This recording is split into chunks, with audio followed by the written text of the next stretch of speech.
নামের প্রথম অক্ষর যদি শুরু হয় এস দিয়ে, জুনের 12 তারিখ থেকে 15 তারিখ পর্যন্ত এস নামের মানুষদের রাশিতে কোন বিষয়গুলি বর্তমান বা ভাগ্যে কি পরিবর্তন ঘটতে পারে।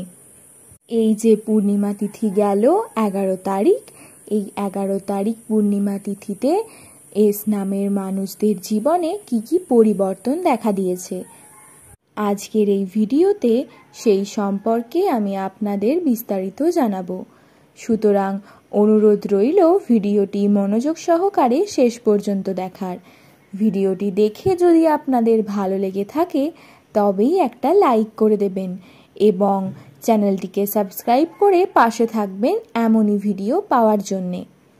বন্ধুরা, আপনার নামের প্রথম অক্ষর যদি হয়ে থাকে এস দিয়ে বা বাংলার দন্তস্ব বা তালবস্য দিয়ে, বা আপনার চেনা পরিচিত আপনার প্রিয়জনের কারোর নাম, তাহলেও ভিডিওটি তাদের সাথে শেয়ার করে দিন এরকম গুরুত্বপূর্ণ বিষয় জানার জন্য। আর একটি ছোট্ট অনুরোধ বন্ধুরা, আপনারা আপনাদের শুভ নামটি এবং কোথা থেকে আপনারা ভিডিওটি দেখছেন সেটি অবশ্যই নিচের কমেন্ট সেকশনে কমেন্ট করে জানান। সংখ্যাতত্ত্ব অর্থাৎ নিউমেরোলজি অনুসারে এস নামের রাশিতে এই 12 তারিখ থেকে 15 তারিখ অবধি কিছু সুখবর বর্তমান রয়েছে। সুখবর যেমন আছে তেমনি আবার কিছু বিপদও বর্তমান, কারণ বিপদ ছাড়া সুখবর হওয়াটা কিন্তু একটু কঠিন। তাহলে চলুন আর দেরি না করে ভিডিওটি শুরু করা যাক। এস নামধারী ব্যক্তিরা চারিত্রিক দিক থেকে কিন্তু খুবই আকর্ষণীয় প্রকৃতির মানুষ হয়ে থাকেন। এদের চারিত্রিক বৈশিষ্ট্য অন্য কারোর সাথে তুলনা করা চলে না। এরা যেমন কঠোর পরিশ্রমী কর্মঠ প্রকৃতির মানুষ হয়ে থাকেন, তেমনি মনের দিক থেকে কিন্তু অত্যন্তই নরম এবং খুবই সহজ সরল সৎ মনের মানুষ হয়ে থাকেন।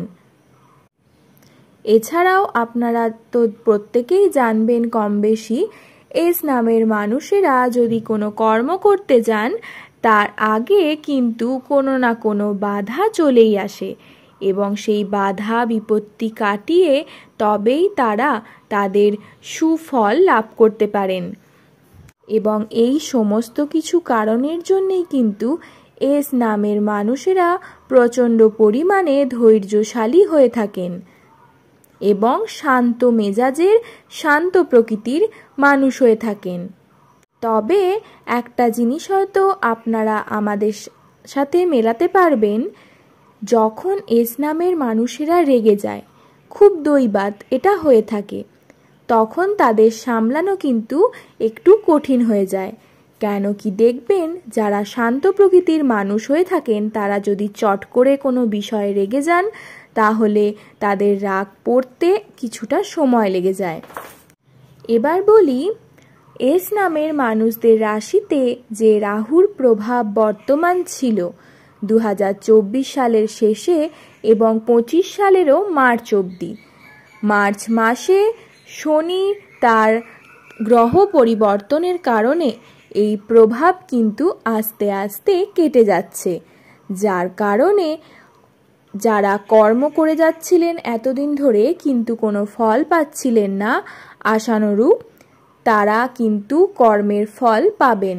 অর্থাৎ আপনারা যে পরিমাণ কর্ম করবেন তার থেকে বেশি পরিমাণ বা বলা বাহুল্য সেই পরিমাণই আপনারা সুফল লাভ করতে পারবেন।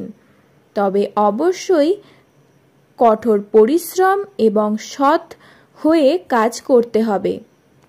এছাড়াও এই জুন মাসের 12 থেকে 15 তারিখের মধ্যে যে বিপদটি বর্তমান সেটি হচ্ছে নেগেটিভ এনার্জি। এই নেগেটিভ এনার্জি আপনাদের মধ্যে কিন্তু বাসা বাঁধবে।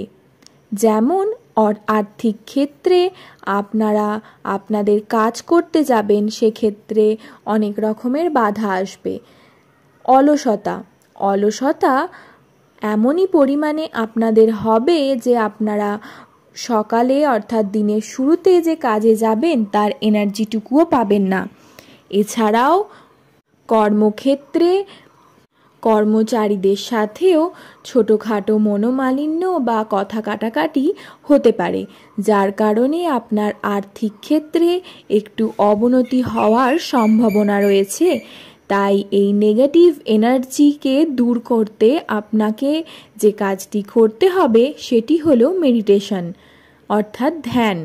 এই ধ্যানের মাধ্যমে এবং সুচিন্তা, ঈশ্বর বিশ্বাসী, যদি ঈশ্বর বিশ্বাসী হয়ে থাকেন তাহলে পজিটিভ এনার্জি আপনার মধ্যে অবশ্যই থাকবে। আর তাই এই নেগেটিভ এনার্জিকে দূর করতে ধ্যান করুন এবং ঈশ্বরের প্রতি বিশ্বাস রাখুন।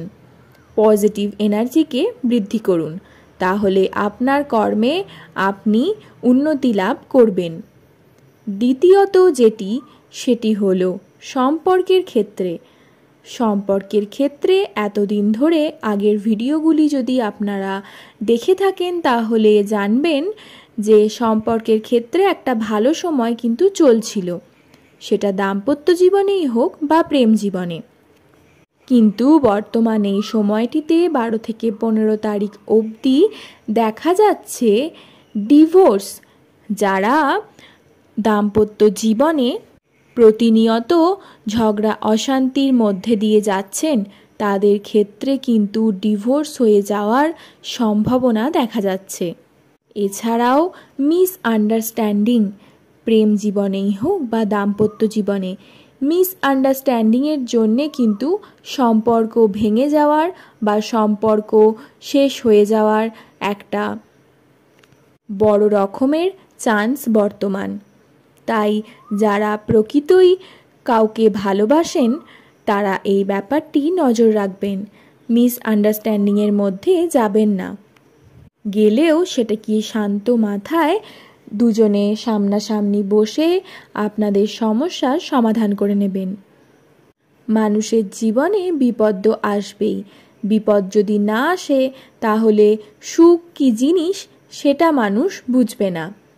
আর তাই এই বিপদগুলি থেকে আমাদের ভালোভাবে বেরিয়ে আসতে হবে। আজকের এই ভিডিওর মাধ্যমে আমি আপনাদেরকে জানিয়ে দিলাম যে 12 থেকে 15 তারিখ অবধি কি কি বিপদ আসবে এবং সেই বিপদের প্রতিকার আপনারা কিভাবে করবেন। আজকের ভিডিওটি এতটাই। ভিডিওটি যারা শেষ পর্যন্ত দেখলেন তাদেরকে জানাই অসংখ্য অসংখ্য ধন্যবাদ। ভিডিওটি ভালো লেগে থাকলে লাইক, কমেন্ট, শেয়ার করে দেবেন এবং চ্যানেলটিকে সাবস্ক্রাইব করে পাশে থাকবেন। আপনাদের ভালোবাসা চ্যানেলটির জন্যে একান্তই কাম্য।